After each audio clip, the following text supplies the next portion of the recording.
Hello all the viewers of my authority, welcome to this channel. आज हमारा topic रहेगा integration of princely state यानी देशी रियासतों का एकीकरण। स्टार्ट करते हैं। इंट्रोडक्शन देखेंगे। व्हेन इंडिया गेन्ड इंडिपेंडेंस, जब भारत को स्वतंत्रता मिलती है ऑन 15 अगस्त 1947 को, जो कि सबको पता है, it was not a unified nation. उस समय जो भारत था वो एकीकृत नहीं था, क्योंकि हम तो कहते हैं कि भारत तो हमेशा से एकीकृत नहीं, उसके पीछे की रियल हिस्ट्री हमें जाननी ज़रूरी है। उस टाइम इंडिया यूनिफाइड नहीं था nation as we all know today, besides British India. लेकिन जब भी हम बात करते हैं ब्रिटिश इंडिया, जहाँ डायरेक्टली कौन गवर्न करता था, ब्रिटिश लोग गवर्न करते थे, हम प्रशासन करते थे। देयर एग्जिस्टेड 562, उसके अलावा 562 प्रिंसली स्टेट यानी देशी रियासतें थी, जहाँ पे किसका शासन होता था? इंडियन मोनार्क सा, जो इंडिया के राजा महाराजा हैं, देशी सामंत हैं, फेडरल्स हैं, वो लोग शासन करते थे वहाँ पे, उनके हाथ में सत्ता थी।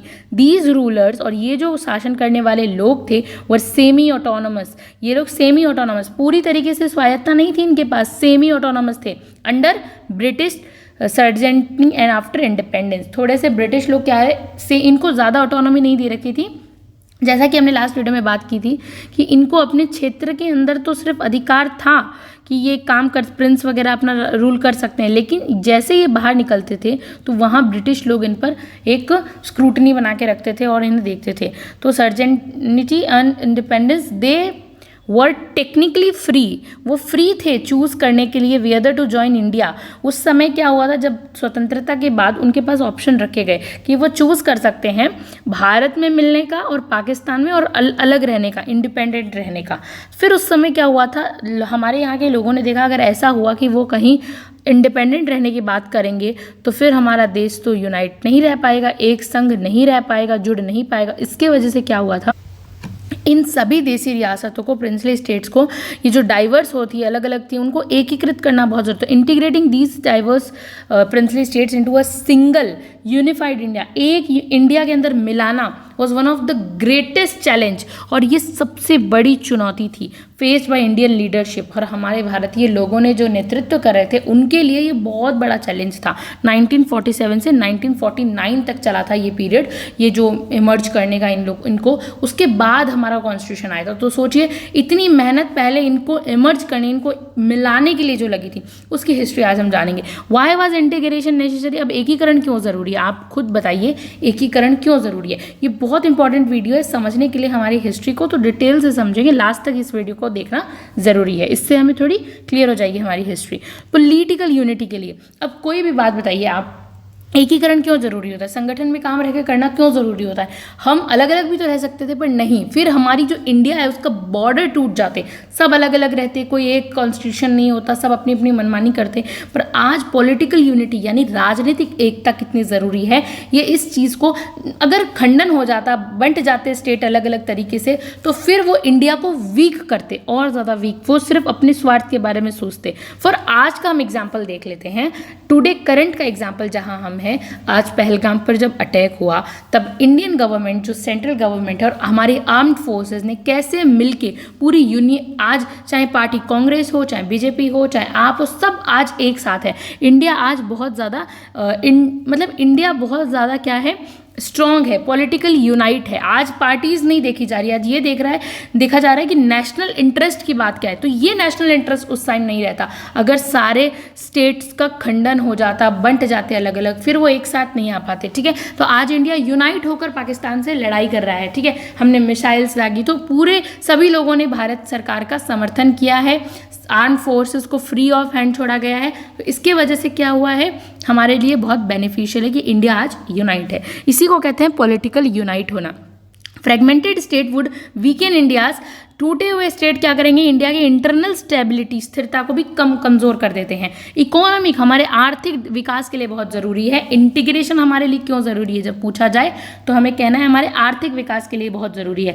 आर्थिक विकास which is related with physical, financial और मनी रिलेटेड। सेपरेट स्टेट जो थे अगर होते ना, अगर मान लीजिए सेपरेट अलग अलग स्टेट्स होते, राज्य अलग अलग होते, मीन्ट इकोनॉमिक डिसयूनिटी होती, फिर साथ में हैम्परिंग करते वो हमारे ट्रेड और कम्युनिकेशन को, फिर हम सब अलग अलग, सबकी अलग अलग होती, फिर वो जीएसटी वाला काम भी नहीं हो पाता। मतलब हर चीज़ यूनिफाइड नहीं होती, बहुत टूटे हुए होते, तो ये चीज़ हैम्पर करती ट्रेड को कंट्री के साथ। सिक्योरिटी के लिए बहुत ज़रूरी है इंटीग्रेशन। आज अगर किसी एक स्टेट पे बात आती है तो पूरी इंडिया एक साथ मिलकर, जैसे जम्मू कश्मीर पर बात हुआ तो पूरी इंडिया एक साथ है, क्योंकि एक स्टेट पर हमला नहीं था, वो पूरा का पूरा इंडिया पर हमला माना गया था। तो ये यूनिफाइड इंडिया का एग्जाम्पल है। तो सिक्योरिटी के लिए ज़रूरी है। हमारे स्ट्रेटेजिक जो रीजन है like Kashmir, Hyderabad could pose internal threats if not integrated. फिर इन पर हमेशा एक्सटर्नल थ्रेट होते रहते अगर ये हमारे साथ विलय नहीं होते, मिलते नहीं। नेशन बिल्डिंग के लिए इंटीग्रेशन ज़रूरी है, ठीक है, राष्ट्र निर्माण के लिए, फॉर क्रिएटिंग अ डेमोक्रेटिक यानी लोकतांत्रिक, सेक्युलर, धर्मनिरपेक्ष एंड मॉडर्न नेशन स्टेट। आज का जो मॉडर्न नेशन स्टेट बनाने के लिए ज़रूरी है इंटीग्रेशन। तो हमें पॉइंट्स मिल गए कि क्यों हमारे लिए नेशनल इंटीग्रेशन नेसेसरी है। Political unity, economic development, security and national building के लिए ज़रूरी है। फिर हम देखते हैं की लीडर्स कौन थे जिन्होंने ये एफर्ट्स किए थे। बहुत इंपॉर्टेंट है, इनका रोल प्ले किया है। सबसे पहले है सरदार वल्लभ भाई पटेल, ठीक है, सरदार वल्लभ भाई पटेल सबसे ज़रूरी हैं। सरदार वल्लभ भाई पटेल, इनको डेप्यूटी प्राइम मिनिस्टर कहा जाता था और होम मिनिस्टर भी थे ये उस टाइम, क्योंकि प्राइम मिनिस्टर जवाहरलाल नेहरू थे, तो ये डेप्यूटी प्राइम मिनिस्टर थे। Known as the Iron Man of India, लौह पुरुष कहा जाता है सरदार वल्लभ भाई पटेल को इंडिया का। Okay, Patel led the integration process, और इन्होंने ही लेड किया था, चलाया था इंटीग्रेशन प्रोसेस, यानी कि वो प्रोसेस जिससे भारत यूनाइट हो जाए। हिज फिलॉसफी क्या थी?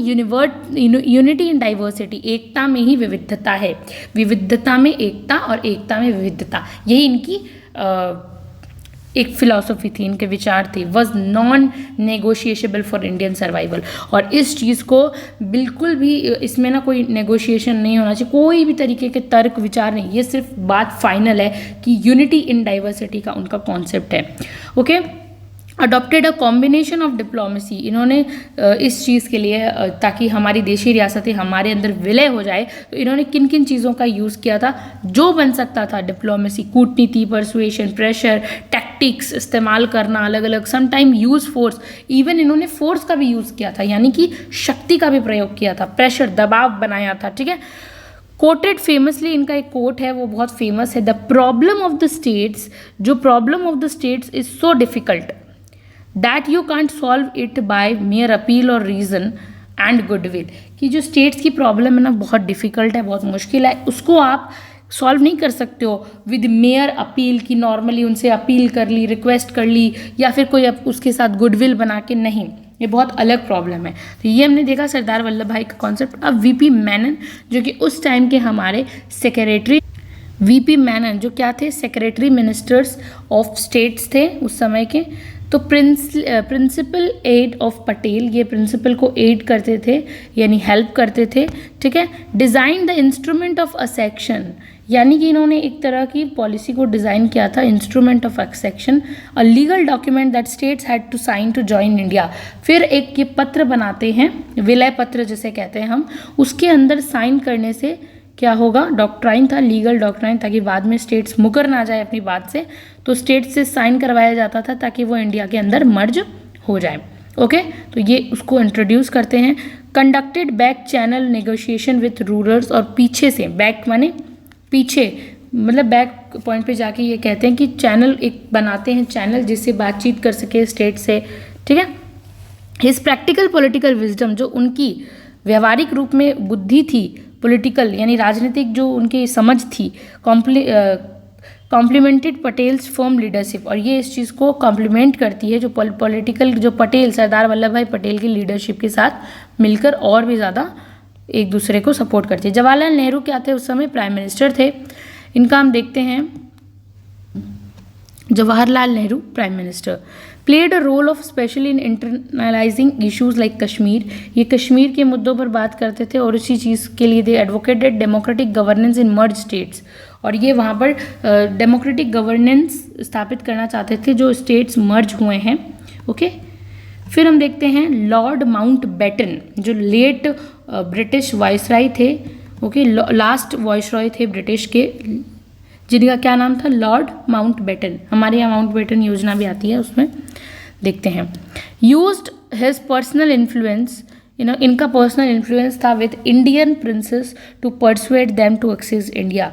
इनका खुद का प्रभाव था ताकि जो इंडियन प्रिंसेस हैं, जो राजा हैं वगैरह है, वो भारत के साथ जो है विलय हो जाए, मिल जाए, एक्सेप्ट करे। Provided a critical push in conflict convincing doubtful rulers, और इन्होंने थोड़ा पुश भी लगाया था जो रूलर्स, जो किंग्स वगैरह डाउट में थे कि हमें इंडिया के साथ मिलना चाहिए या नहीं मिलना चाहिए।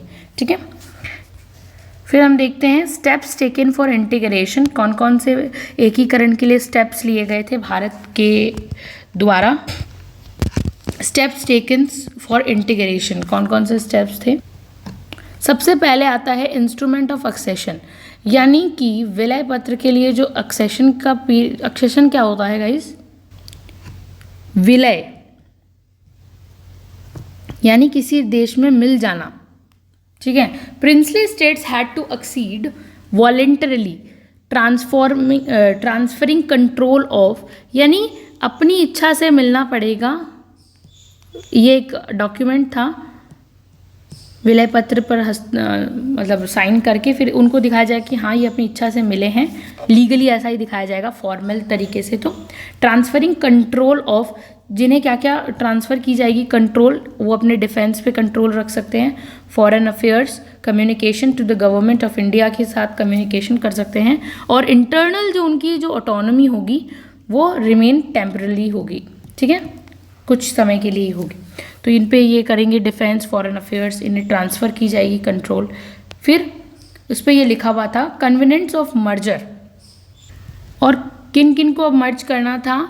तो स्मॉलर स्टेट, जो छोटे राज्य थे, were grouped into unions, like Rajasthan को एकीकृत करना था, मध्य भारत को, एक्सेट्रा।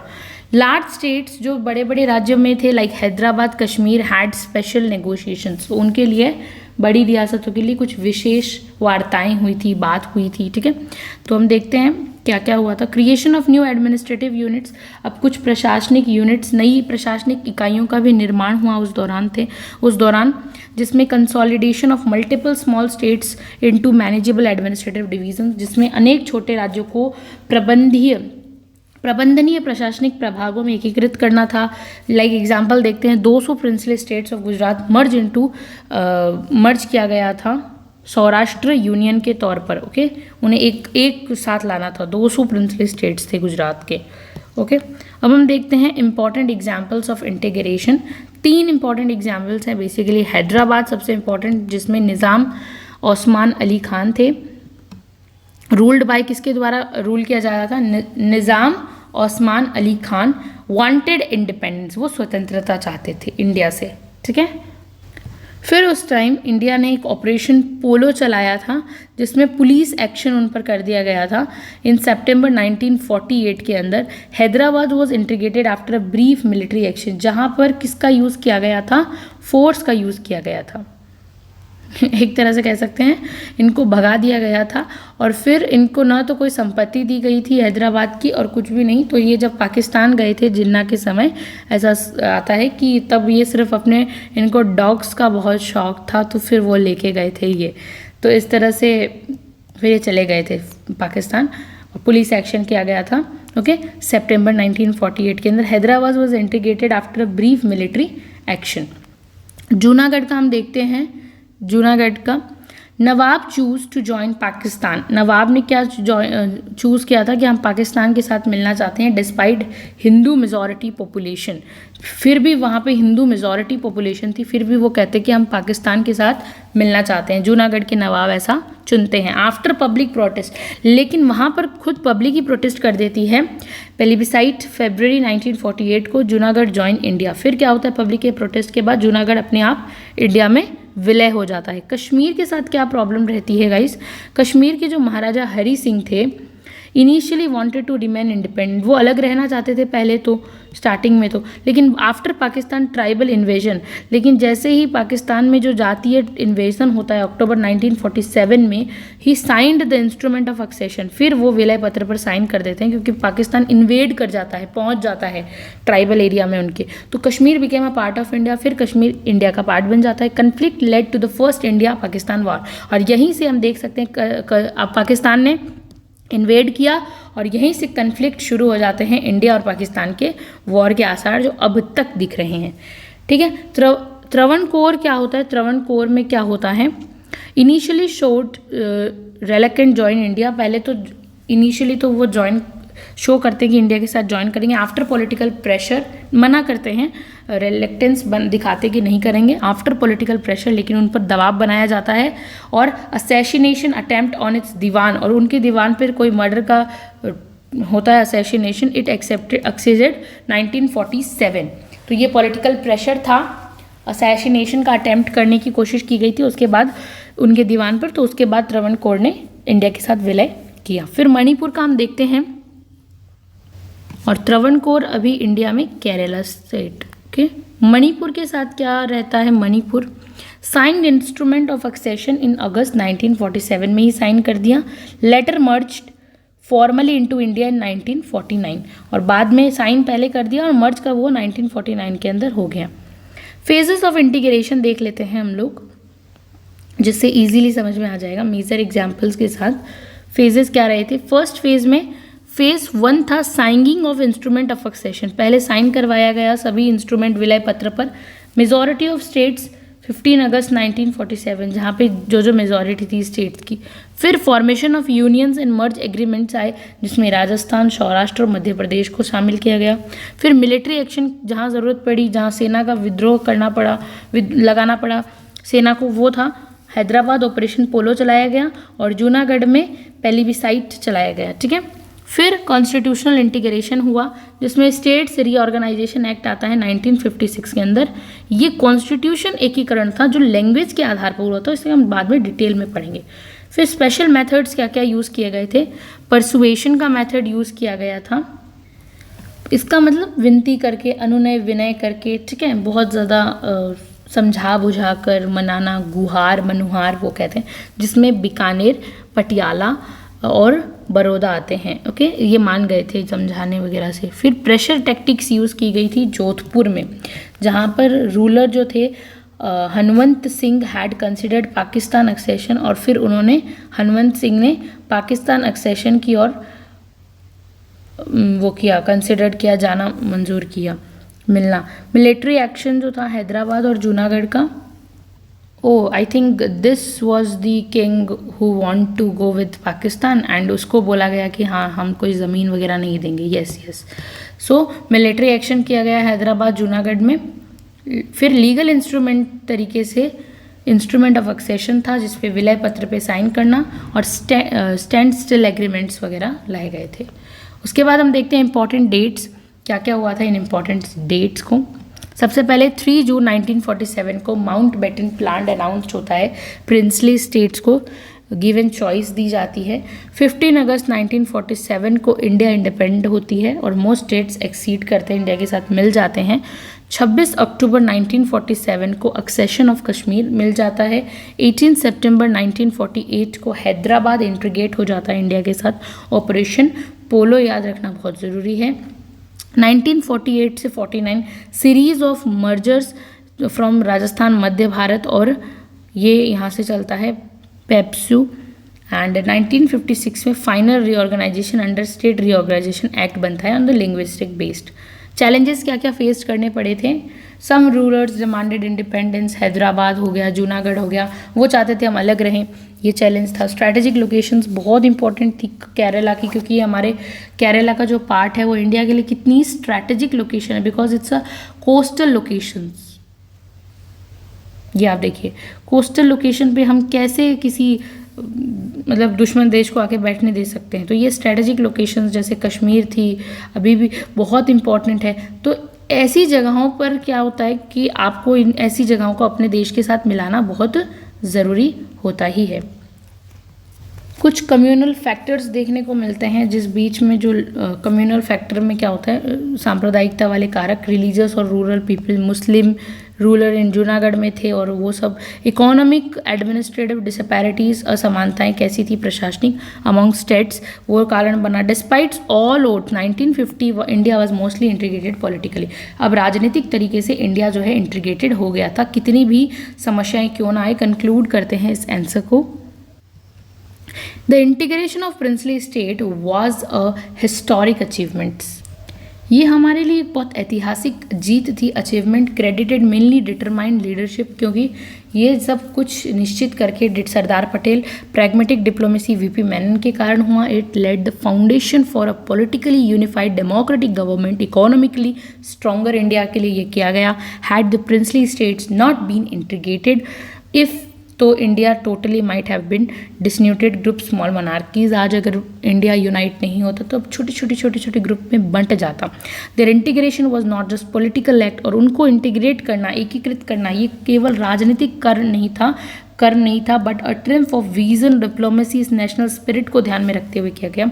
यहाँ पर हम सरदार पटेल का एक हमें याद आता है, India must be one, India को एक होना पड़ेगा स्ट्रॉन्ग एंड यूनाइटेड के लिए, otherwise it will be pushed back into the centuries of darkness. अगर इंडिया एक नहीं होता है तो वो हमेशा के लिए पीछे धकेल दिया जाएगा, जो पीछे की डार्क सेंचुरीज थी उसमें सदियों में हम थे वैसे हो जाएंगे। इसीलिए अब इंडिया को एक होना पड़ेगा। तो सभी लोगों ने उनकी बात मान के विलय, बहुत मुश्किलों से लेकिन कर दिया साइन विलय पत्र पे। तो इसी के साथ आज हमने हिस्ट्री देखी इंटीग्रेटेड इंडिया की, जो कि बहुत इंपॉर्टेंट थी पढ़नी।